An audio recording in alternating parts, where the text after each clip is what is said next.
CPM உடைய தேசிய செயலாளர் பேபி அவர்கள் வந்திருந்தாரு. இது வந்து இந்த மாடல் அரசாங்கம், நாங்க கூட்டணி கட்சியெல்லாம் சேர்ந்து பாஜக எதிர்க்கிறோம், இந்தியாவுக்கு இதுதான் மாடல்னு சொல்லியிருக்காரு, பேபி பேசியிருக்காருல. அதுதான் நல்ல கேள்வி நீங்க கேட்டது. ஒருவேளை இந்த மாடல்ல இருந்து கத்துக்கிட்டு இங்க டெண்டர்லாம் எப்படி விடுறாங்க, ஒரே ஆள் எடுக்கிற மாதிரி எப்படி வசதி செய்து கொடுக்குறாங்க, ஓப்பன் டெண்டரில் பல பேர் வராமல் எப்படி தடுக்கிறாங்க, இதெல்லாம் கொஞ்சம் மந்திரிகள் அனுப்பிச்சு சொல்லி கொடுத்தீங்கன்னா பினராயி வாஜ்பாய் கல்லை கட்டுவார் அப்படின்னு கற்றுட்டு போனாரான்னு தெரியல. ஆனால் அதை கற்றுக் கொடுக்குறதுக்கு வேணால் இவங்களால முடியும். அதே மாதிரி இங்கே வந்து பாட்டிலுக்கு எக்ஸ்ட்ரா வச்சு விற்கிறாங்களாமே, அது எப்படி விற்று அது எங்கே சார் வரும், அந்த காசெல்லாம் எங்கே வரும்? அப்புறம் வந்து சார் எப்படி சார் இந்த பாட்டிலெலாம் கொள்முதல் பண்ணுறீங்களே, அதை எப்படி கேஸுக்கு எவ்வளோ வாங்கணும் சார்? அந்த மாதிரி ஏதாவது கற்றுக்கிட்டு போகிறாங்களா? அந்த மாதிரி எதாவது கற்றுக்கிட்டாருன்னா எனக்கு தெரியல.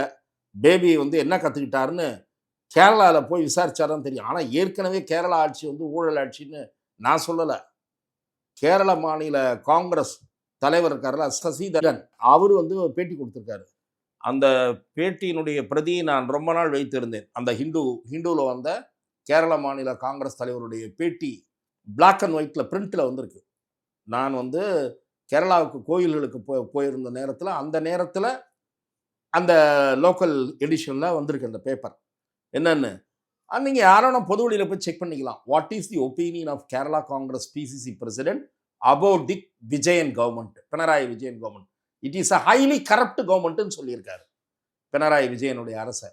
ஒருவேளை பேபி அவர்கள் இன்னும் என்னென்ன வகையில் நம்ம பண்ண முடியும், பாட்லிங் பிளண்டிங், அந்த அது பேர்னா கேஸு, பீர் கேஸில் எவ்வளோ வாங்கலாம், பிராண்டி கேஸில் எவ்வளோ வாங்கலாம் தெரிஞ்சுக்கிறதுக்கு வந்தாரான்னு தெரியல.